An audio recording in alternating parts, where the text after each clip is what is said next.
Good morning, everyone. Thanks for making time to join us today. It looks like we have most people in from the waiting room, so we'll get started. And thank you for your interest in Many Hands.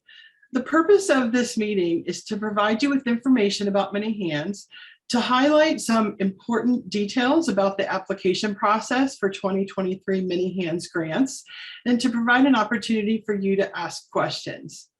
I'm Susan Sarver. I'm in my 4th year on the Many Hands board, and I'm a member of this year's grants committee. My co-presenter today is Fraser Schulman. This is Fraser's 3rd year on the Many Hands board, and she's also a member of the grants committee.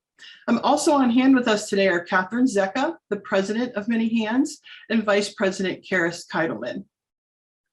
This session is being recorded and will be posted on the Many Hands website in a few days. At any time during the session, please put your questions in the Q&A function. We promise to leave plenty of time to answer your questions at the end of the webinar. And with that, I will turn it over to Fraser to get us started. You're muted. Sorry. But thank you, Susan. Our plan today is to start with a brief overview of Many Hands, review how to submit an application and provide an overview of the proposal review process, and review the grant application, including the requested uploads, and highlight changes to the application this year. And finally, as Susan mentioned, we'll leave time at the end for your questions. Feel free to submit questions through the Q&A function at any time. So for an overview of Many Hands is a collective grant-making organization, and our mission is to make a lasting impact in the lives of women, children, and families in socioeconomic need in the greater Washington, D.C. area.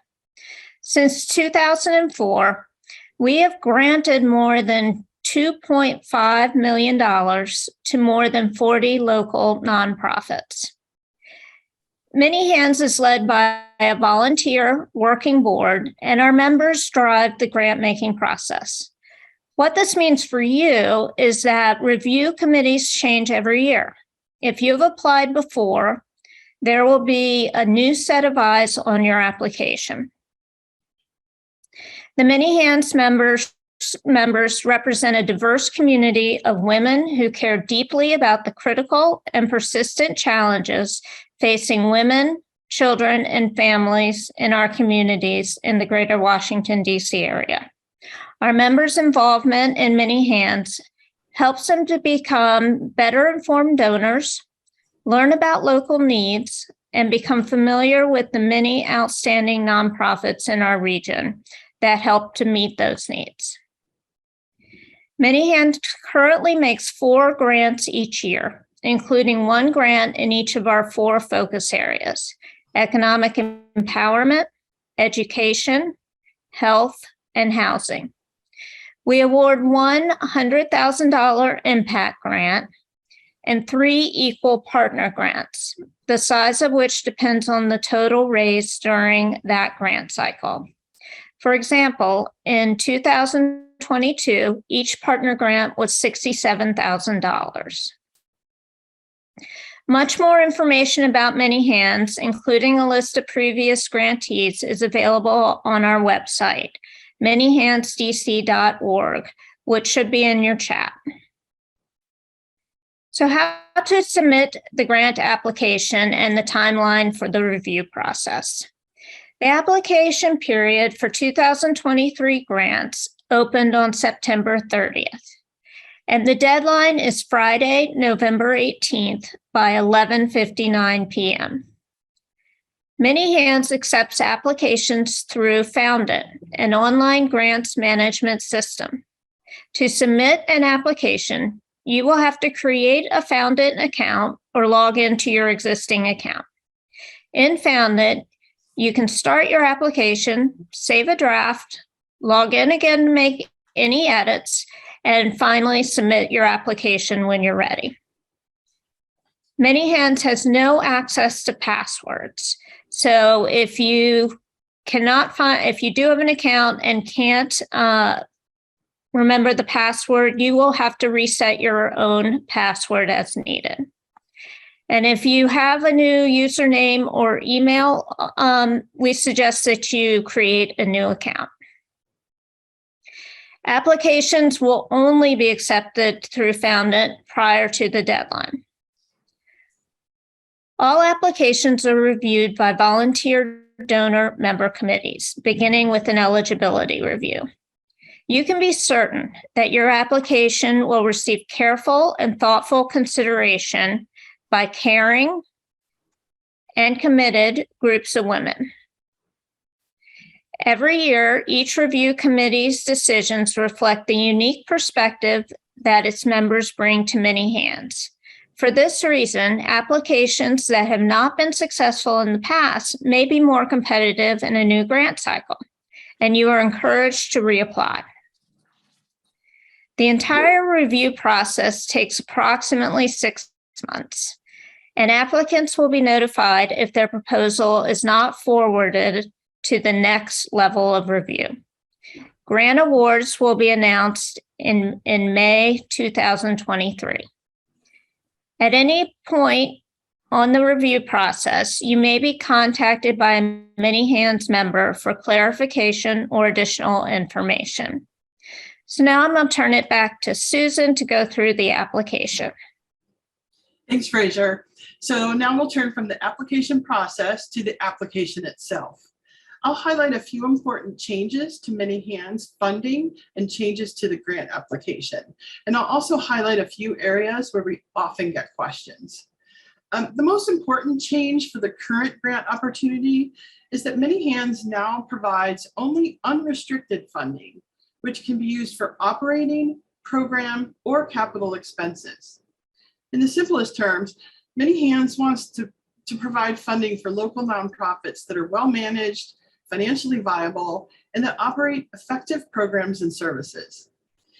We hope to make meaningful grants that have a timely impact on grantees' organizational or programmatic capacity that leads to an increased ability to meet the needs of people in our community. We made this change to providing unrestricted funding in an effort to empower Many Hands grantees and allow them to be more mission-focused. We recognize that nonprofits need strategic support that leads to increased organizational capacity and sustainability. As Fraser mentioned, you should keep in mind that grant reviewers are Many Hands donors and members. The grant application has been designed to provide you with our best guidance on providing the information that's important to these reviewers. We do understand and appreciate the amount of time and effort it takes to submit a thoughtful application. And we continually review our processes with an eye toward trying to reduce the burden for applicants. Those of you who have applied for Many Hands funding in the past will notice some important changes to this year's grant application.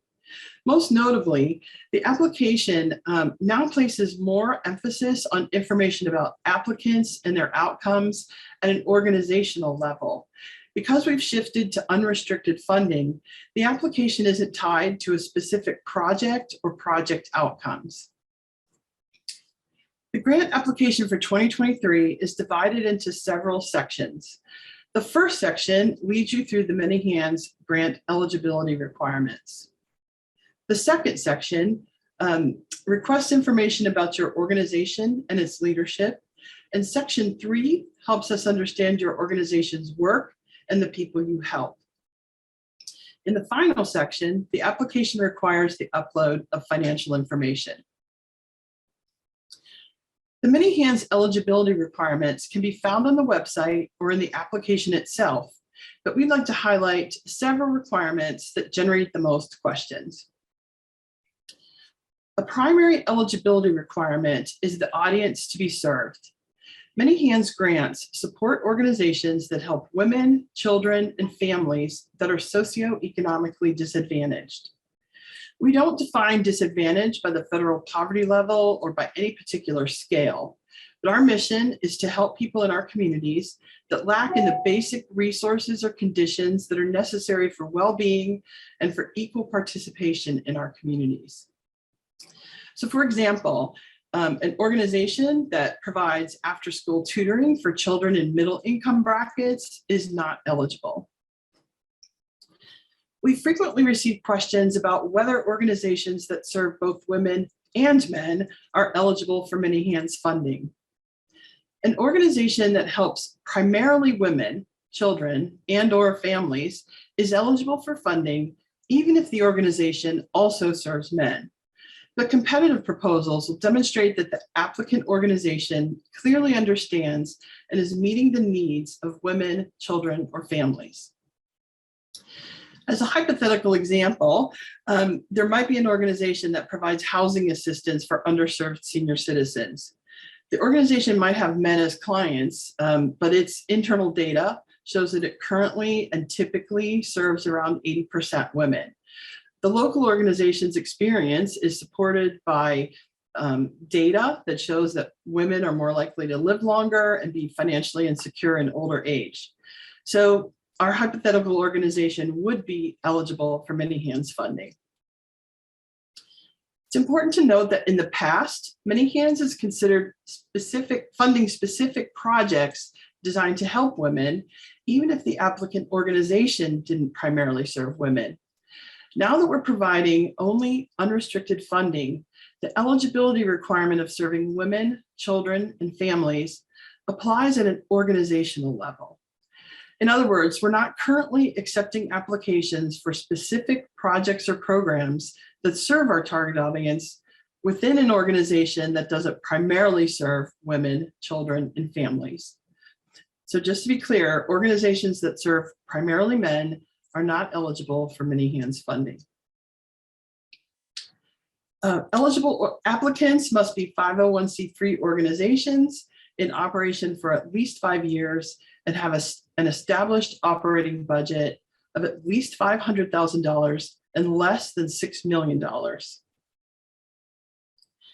In terms of financial information, the application requires you to upload your most recent Form 990 in either final or draft form, your current operating budget, including revenue and expenses, a current budget to actual income statement and a current balance sheet, and your prior year financial statements, including an income statement and balance sheet. If you don't have an audited or reviewed financial statement, you may upload internal documents. As you prepare to upload your financial documents, please keep in mind that Foundant, our application platform, only allows one upload per question. If you keep the information requested in more than one document, please combine them into one PDF and upload that single document. Another important eligibility requirement is that the applicant organization and the people it serves must be located in the Many Hands service area. If your organization is affiliated with a national or larger regional area, you must have a local address, an independent budget, and a local board of directors with fiduciary responsibilities. Your organization is not eligible for funding if you don't have an independent local budget or if you have a local advisory committee with no fiduciary responsibilities. In the interest of fairness, Many Hands does not consider applications that don't meet all the eligibility requirements. We understand that this can be disappointing, particularly if your organization has been eligible for Many Hands funding in the past and is not currently eligible. Our eligibility review is impartial and conducted without favoritism or discrimination. If your organization isn't currently eligible, please consider alerting your nonprofit partners who may be eligible to apply to this funding opportunity. The second section of the application requests fairly standard information about your organization's mission and leadership, including uploads of the executive director's resume or biography, and a list of your board of directors and their primary affiliations. In line with Many Hands' commitment to diversity, equity, and inclusion, one question in this section asks applicants to describe the organization's commitment to DEI in its governance, leadership, and staffing policies and priorities. The third section of the application gets to the heart of your proposal. The Many Hands priority focus areas are economic empowerment, education, health, and housing. Detailed descriptions of the types of organizations that may be included in each category can be found on the Many Hands website. We recognize that organizations often support clients in multiple ways, but you must choose the focus area that you think is the most appropriate. During eligibility review, if reviewers think that your proposal would be more appropriate or more competitive in a different category, we'll reach out to you to discuss making a change. However, the focus group you apply to is ultimately your decision. In this third section of the application, you'll find a question asking for a funding request description. This question is largely administrative, and we're just asking for a very brief title or name for your application. We're looking for a few words that summarize for reviewers how a 2023 Many Hands grant would impact your organizational capacity. The remaining questions give you an opportunity to tell reviewers about your organization's purpose and programs, the people you serve, and your effectiveness in helping the people you serve. At the risk of being too repetitive, keep in mind that Many Hands now provides unrestricted funding, which may be used for operating, program, or capital expenses.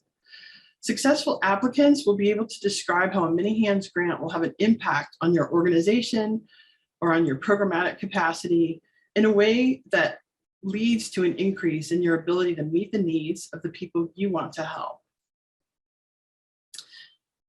We're often asked about the maximum character counts in the application. Adding character limits is a requirement of the Foundant application platform. We hope that the character limits are generous enough so that applicants don't find them restrictive, but there's absolutely no expectation, no bonus points at all for applicants that max out the character limits. In fact, Many Hands reviewers appreciate concise, straightforward, and direct responses to the application questions. You should be sure to provide answers to the bullet points and questions that are provided to guide you. Please use plain language that's free from jargon, and be careful about using acronyms that might be unfamiliar to reviewers. The final section of the application asks you to upload the financial information we discussed earlier. As you complete this section, please be attentive to exactly what's being requested in each question. And keep in mind that you can only upload one document per question. If you maintain the requested financial information for any question in separate documents, please first combine them into one PDF for upload to your application. And with that quick overview, we will now turn to your questions. If you haven't already, please enter your questions in the Q&A function. So Susan, we do have some questions, and I'm just going to go from top to bottom. Does Many Hands accept collaborative proposals? Proposals have to come from one applicant organization. I'm sure reviewers would entertain proposals that involve collaboration between one or more organizations, but there has to be an applicant organization that meets the eligibility requirements for Many Hands funding. Thank you, Susan. Does Many Hands support organizations that are fiscally sponsored? We fit all the other requirements in terms of budget size, area served, scope of work, and years in operation. We do entertain applications from organizations that have a fiscal sponsor. Thank you. Are youth ages 18 to 24 included in the child category, or just up to the age of 18? That's a good question. I mean, we have funded programs in the past that have addressed the needs of youth, but if your target audience is specifically in the ages of 18 to 24. I'm not sure that fulfills the eligibility requirement. Do you, Catherine, if you're on the line, do you have an opinion about that question? Yes, I am. I'm not going to unvideo, but I will answer. Youth do fit our eligibility requirements, and I'd specifically note if the distinction between our education category, which is for funding when you're serving a population from K through 12, and our economic empowerment committee category, which looks more at youth and college age people, or 18 to 24, that specific range. Youth are specifically included in both health and housing. I think Susan's right. I'm trying to think of a time where we funded an organization that only serves that 18 to 24 audience, but that is that does fall within our women, children, and families category. If you so much for clarifying that. I had forgotten those distinctions between the focus areas. If applicants have a more detailed question about that and can provide us with a little more information about your specific program, please feel free to email us at the grants email box that's included in the chat function. And I think that answered another question of, do you have an age limit for the population you define as children? Is it under 18 or more restrictive? So thank you, Catherine and Susan, for that one. And then we have a couple of questions around the definition of the population served. So what is the minimum percentage labeled women that an organization must have to be considered for a grant? Is in a hypothetical scenarios 80%, or is that the minimum? There's really no minimum percentage. Our definition is just a preponderance of the people that you serve. It would just depend greatly on the specific details of the organization that you're submitting an application for. But it is part of our mission that we serve women, children, and families.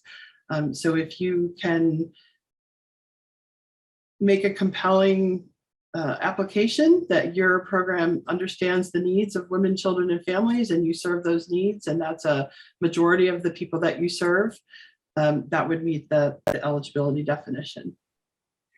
This is a similar question. When you say you support families, does that include men who have been battered and need desperate assistance when looking to flee their abuser and take the children with them? And I think you may have just answered that one. Yeah, that sounds like a pretty specific circumstance. So if you did want to provide us with a little more detail on in the grants email box, we could give you a more fulsome answer. Wonderful. Sorry, I'm just making sure I'm capturing everything. I think that's been answered. Here's a different one. We are not a direct service organization. We do construction projects for other nonprofits that serve those experiencing or at risk of homelessness. Would we be considered for funding by many hands?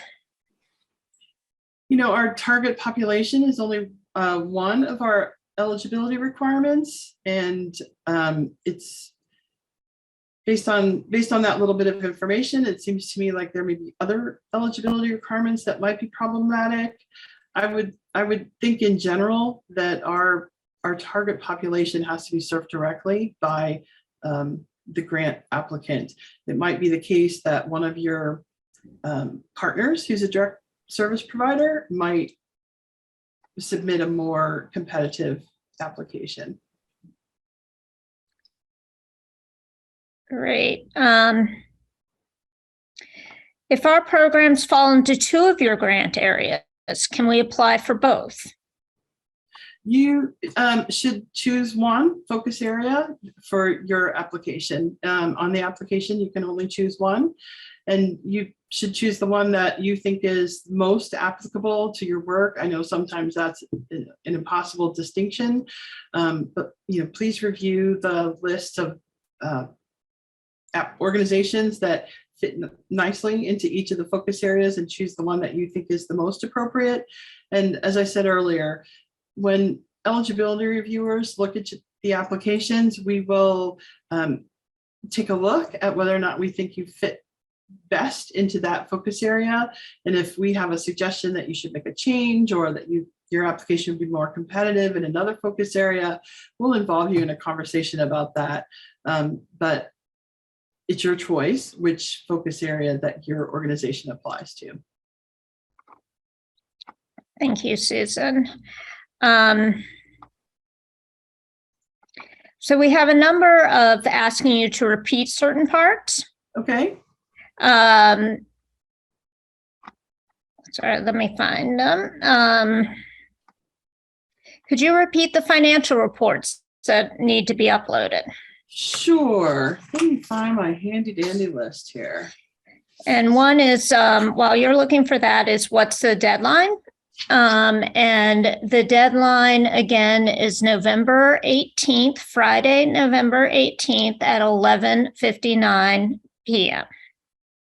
Great. And, before I go through the list of financial documents that are required in the application, you can also find that information in the application itself, in our frequently asked questions, and on the grants page of the website. So you don't have to just rely on this list. It's available for you in many different forms, but the uploads that are required include your most recent Form 990, either in final or draft form, your current operating budget, including revenue and expenses, a current budget to actual income statement and a current balance sheet, and your prior year financial statements, including an income statement and balance sheet. If you don't have audited or reviewed financial statements, you can upload internal documents. Did I miss anything, Fraser? No, I think that sounds right. I am going to make a push for, don't forget that we need a year-to-date balance sheet, as well as your year-to-date income statement, budget to actual. Sometimes grant applicants forget the balance sheet. I think last year we might have had a problem because people would upload their budget to actual income statement, not realizing that you could only upload one document per question. And then they tried to upload the balance sheet and it didn't work, or they thought it worked. So it's really important to keep in mind that each question will only accept one upload. And if you could just combine multiple documents into one PDF and do one upload, it should work well. So still on the financials, what if an organization's financials from a previous fiscal year show a deficit?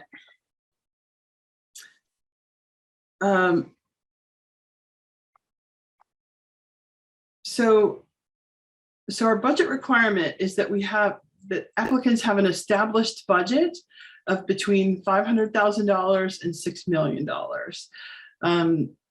And many hands reviewers will look to fund financially viable organizations.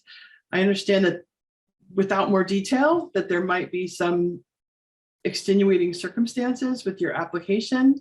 If you want to tell us a little bit more in the grants email, we might be able to give you a fuller answer. But I think the financial viability of grant partners is important to our reviewers. So another sort of repeat question, but reconfirm someone asked, could you please reconfirm that nonprofits with an organizational budget over 6 million cannot apply due to its budget size? That's correct. Applicants' budgets, their spending budgets have to be between 500,000 and 6 million. Now, what about an organization that has a budget that falls within the eligibility budget, but our audit and 990 is completed by a headquarters office, which has about 10 separate offices in the DC metro area reporting? Might we still qualify? It seems like that might involve another eligibility question about whether or not the organization is local. So to be eligible to apply, an organization that's affiliated with a larger regional or national organization has to have a local address, an independent local budget, and a local board with fiduciary responsibilities. If those things are true and you still have a combined 990, I think it's possible that we need to take a look, like we need a little more information about how that relationship works so that we can advise you about whether you meet the eligibility requirement. There have been a couple questions about a recording available. We will have a recording available and up on our website of this session, a recording of the session give us a couple of days to get it and post it up on our website. Does Many Hands give feedback as to why an application was denied? We don't, and there's a very good reason for that. And Fraser mentioned it in her opening remarks. Many Hands applications are reviewed by teams of Many Hands donors and members.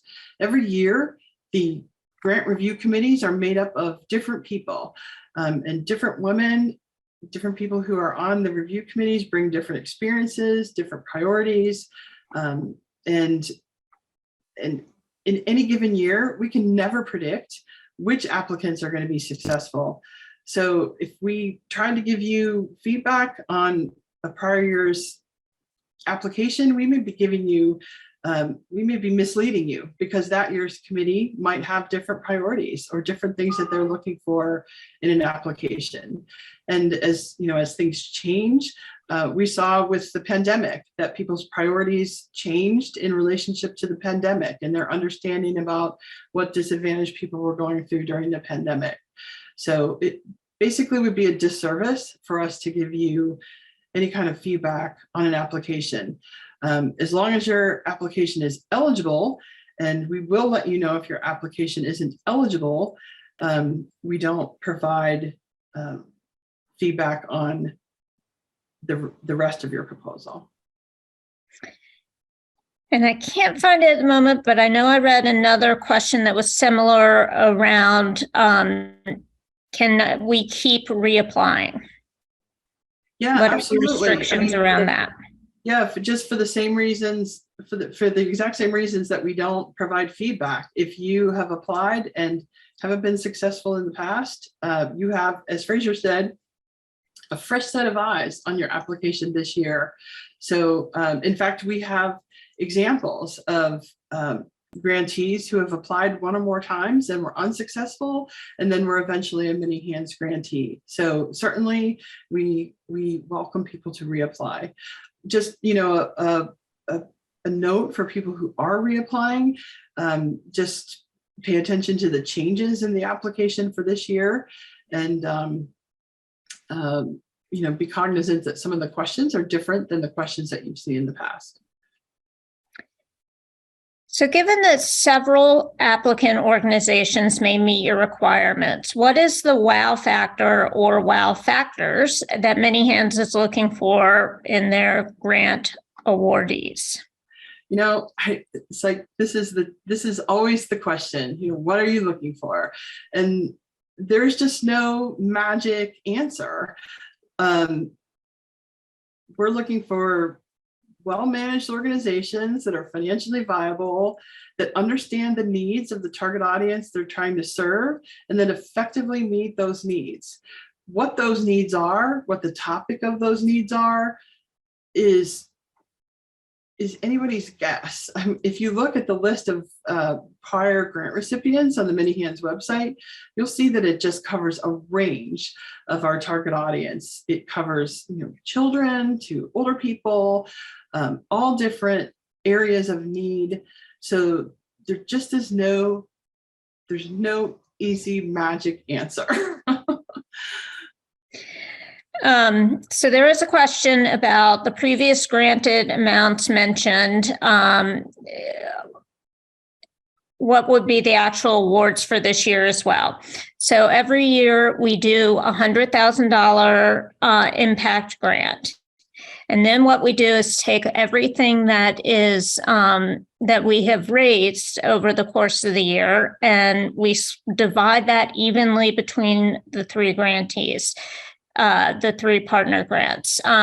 So this year, in 2022, it was they each received $67,000. I believe in 2021 they each received around $72,000. So that gives you an idea of and I think it's always been. Correct me if I'm wrong, Catherine, but I think it's always been above $50,000 for the partner grantees. It's been above $50,000 for the last 5 grant cycles. Thank you. So there was a question, does the review committee have a list of priorities for this year's applications? And we don't do it that way.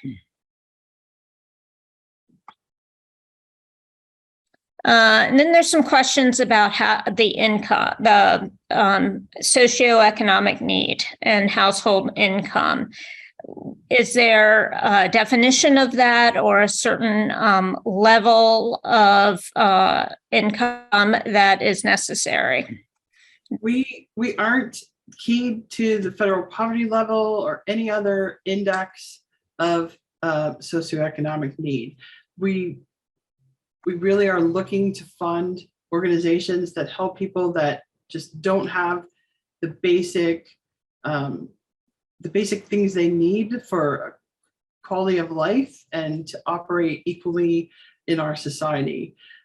So, how you define socioeconomic need and how you explain to the committee who you're serving and what their needs are is up to the applicant. Thank you, Susan. This may be a little specific, but it gets into in kind.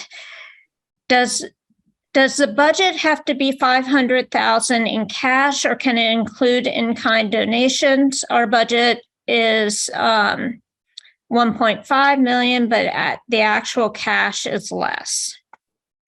Yeah, that's a little specific. I think we would have to take a look at the actual financials. So if the person who asked that question would like to send their financials to the grants committee in the grants email, we'd be happy to take a look at that specific circumstance and get back to them.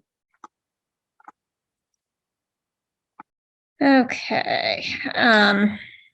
Sorry, I'm just reviewing. There have been some specific questions, and we will try to address those in the Q&A or ask you to email the grants committee directly. And there are more questions around women versus men versus families, which I think you have answered. But if you have anything else, families with men as the head of the family, is that okay? Questions like that. Yeah, I mean, families are families, and maintaining strong families is clearly one of Many Hands' eligible priority areas. And is it okay if the organization primarily serves youth but not women? Yes, absolutely. it's and or. So it's women, children, and or families. Great. I'm sorry, just reading through. Okay. I think we've answered at least most of the not terribly. The specific one. Yes. You know, like prior to the call, we've had some questions about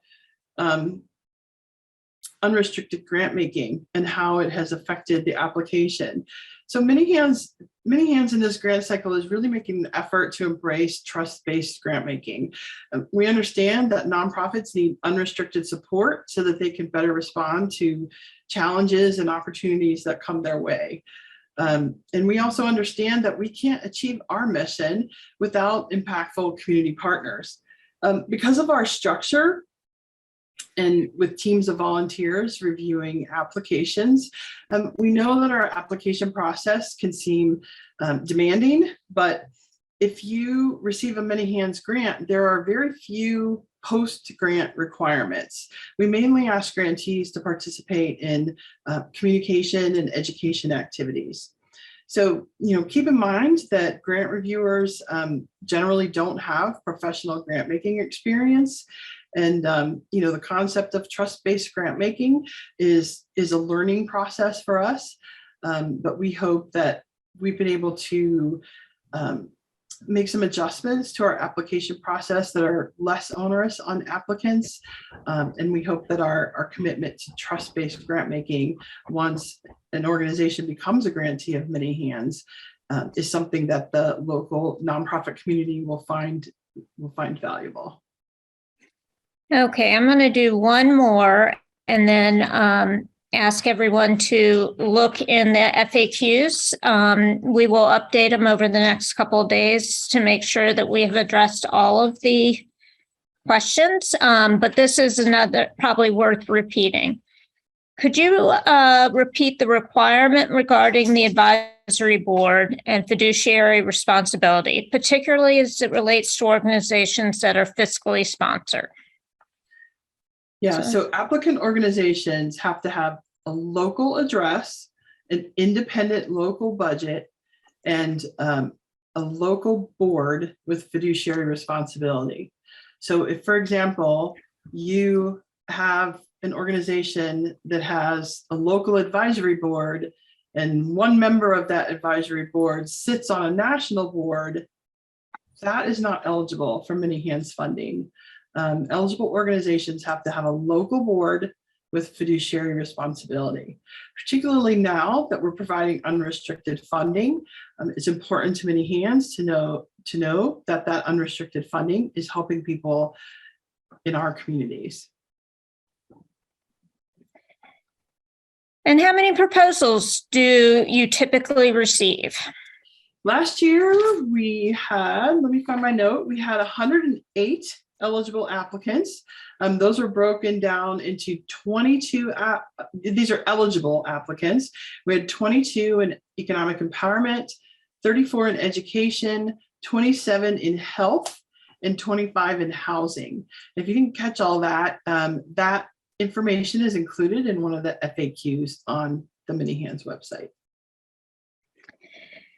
And then finally, there are a couple questions around companies that deal with construction, and whether if they have kind of a reserve put aside for a construction project that may take them over the amount in the eligibility budget, as well as